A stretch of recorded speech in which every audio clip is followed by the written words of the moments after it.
Another day, another vlog mga idol. Pero bago ang lahat, introhan muna natin.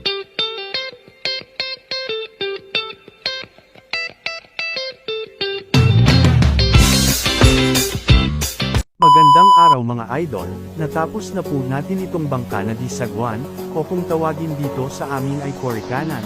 Sa kasalukuyan po ay may ginagawa po kaming bangkang motor. Abangan nyo po ang aming susunod na video vlog kung saan ipapakita namin kung paano ginagawa ang isang bangka. Sa nais po na magpagawa ay mag-comment lang po kayo sa ibaba. Manyari pong paki-follow ng ating pages para sa mga susunod pa nating mga video. Maraming salamat sa walang sawang suporta mga idol. Pa-like and share na din po nitong ating video, and as always thank you so much for watching.